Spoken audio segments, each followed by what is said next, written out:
श्री शिवाय नमस्तुभ्यम। दर्शकों, विमला दुबे भक्ति चैनल में आप सभी का बहुत बहुत स्वागत है, अभिनंदन है। तो गुरु भगवान जी हमें बता रहे हैं, जो संकटा चौथ का व्रत करते हैं हम माताएं अपने बच्चों के लिए करते हैं, तो वो 17 तारीख को है, 17 जनवरी शुक्रवार को है।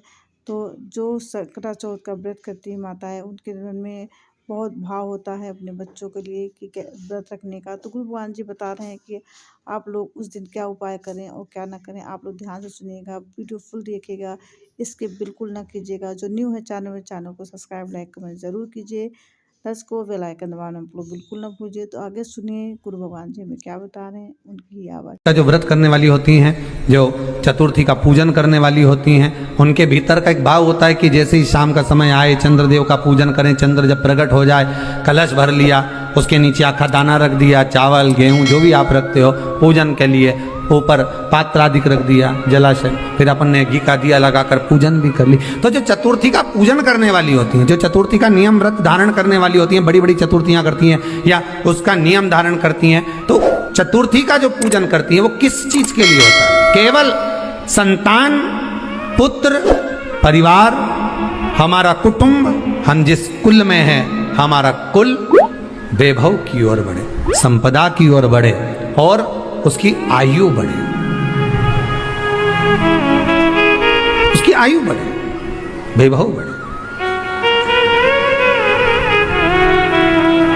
बहुत ध्यान दीजिएगा महाराज। चतुर्थी की पूजन में जो आप आखा दाना रखते हो, गेहूं वगैरह कुछ भी जो रखते हो, उसकी बड़ी महत्वता होती है महाराज। यहाँ तक कहा गया है, चतुर्थी की कथा तो आप लोग पढ़ते होंगे, जो लोग पढ़ते हैं उनको मालूम होगा। चतुर्थी की कथा में लिखा है, चौथ माता के व्रत में वर्णन किया गया है कि वो आखा दाना जो रखा जाता है, मान लो कोई जरूरी काम होता है तभी आखा दाना को रखा जाता है, संभाल के रखते हैं कि हम इस काम के लिए जा रहे हैं और हमारा ये कार्य सफल होना चाहिए।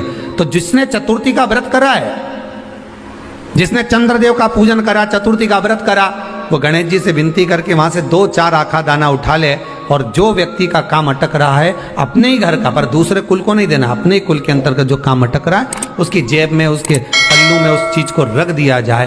तो चतुर्थी जो अगली आती है, जैसे आप महीने की करते हो तो महीने की, और आप जैसे करते हो कि 4 अलग बड़ी बड़ी चतुर्थी करते हो, तो उसके अनुसार आपका कार्य सिद्ध होता ही है। उस आखे दाने का इतना महत्व होता है क्योंकि चतुर्थी का व्रत करने वाली माता जब व्रत करती है तो स्वयं चतुर्थी की कथा में लिखा हुआ है कि पार्वती जी गणेश जी से चतुर्थी की कथा बचवाती। चतुर्थी की कथा बाची किसने थी? स्वयं गणेश जी महाराज ने। और सुनी किसने थी?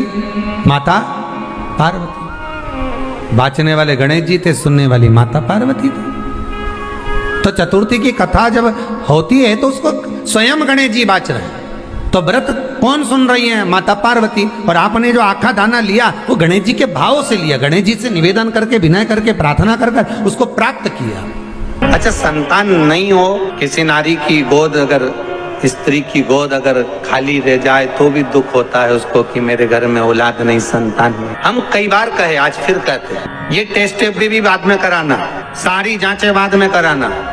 एक बार शंकर का भजन कर देख। पिछले वर्ष कथा में तुमरुका जी की जो कथा कही थी, यूट्यूब पर डली हुई, अगर आप लोगों ने नहीं सुनी हो तो उसको निकालना यूट्यूब पर। श्री तुमरुका शिव महापुराण की कथा हमने कही थी, तुमरुका जी का व्याख्यान, उसमें वर्णन किया था। सब जगह से अगर हार जाओ और सारे रिपोर्ट आपकी आपने सब दूर दिखा ली, तो एक बार शंकर पर भरोसा कर तुमरुका जी का नाम लेकर सफेद आंकड़े की जड़ को शिवजी पे से रजस्वला धर्म के 7वें दिन 21 बार घुमा लो, नाम गोत्र बोलकर कमर में लाल धागे में बांध लो, पीपल के पत्ते शिवजी को चढ़ाओ, उठाकर लाओ, उस एक पत्ते को रात्रि को गाय के दूध में उकालो और उस दूध को दोनों पति पत्नी पियो, साथ रहिए।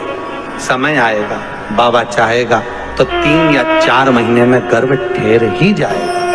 सारे डॉक्टर को दिखा लिया अपनी जगह, टेस्ट भी करवा लिया अपनी जगह, और एक बार प्रयोग, और वो विश्वास रखकर करना पड़ेगा। शंकर पर जो भी कार्य कर रहे हो आप, जो उपाय कर रहे हो आप, शिव का स्मरण कर, भगवान पर अगर विश्वास रखोगे, भरोसो दृढ़ इन चरणन कह रो, श्री वल्लभ नखचंद्र छटा बिन सब जग माही अंधेरो। अगर भरोसा है तो शंकर है और भरोसा नहीं तो शिव कहां से। एक छोटा सा कपूर का टुकड़ा जब आरती में जलाया जाता है तो ये कपूर क्यों जलाते हैं? इस कपूर का महत्व क्या है? इस कपूर का कारण क्या है? ये कपूर है कौन जिसको हम आरती में जलाएं? क्या जरूरत इस कपूर को आरती में जलाने की? क्या जरूरत इसको यज्ञशाला में जलाने की? क्या जरूरत है इस कपूर को पूजन में जलाने की? स्वयं गुरु बाबा कहते हैं यदि कोई आरती में पूजन में घर में एक कपूर का टुकड़ा आरती के बाद में जब समर्पित करेगा तो उसको अश्वमेध यज्ञ का पुण्य प्राप्त हो जाएगा। अश्वमेध यज्ञ के पुण्य को पाने के लिए कपूर का टुकड़ा आज भी आरती में जलाया। एक कपूर का टुकड़ा सुख का, इसीलिए हमारे यहाँ शास्त्र कहता है महाराज जब आपको घर में अगर ऐसा लगने लगे कि 15 दिन से बहुत बेचैनी है, बहुत दुख तकलीफ लग रही है, कोई ना कोई बीमार पड़ रहा है, कुछ ना कुछ तकलीफें लग रही है, तो एक पीपल का पत्ता ले लो, उसके ऊपर एक कपूर का टुकड़ा ले लो, सारे घर में घुमाकर उसको दरवाजे के बीच मध्य में जलाकर रख दीजिए। थोड़ी सी देर 20 से 25 मिनट के अंदर मकान में एनर्जी वापस आ जाएगी, उस भवन में एनर्जी वापस प्राप्त हो जाएगी। 20 से 25 मिनट के अंदर एनर्जी वापस। लग रहा है कि यहाँ नेगेटिव है तो उसको पॉजिटिव। तो अगर वीडियो से संबंधित आपका कोई क्वेश्चन हो तो आप लोग ज़रूर कीजिएगा। मैं उस क्वेश्चन का आंसर देने का पूरा कोशिश करूँगी। नेक्स्ट वीडियो में आप सभी से फिर से मिलती हूँ। तब तक के लिए हाथ जोड़कर नमस्कार, प्रणाम।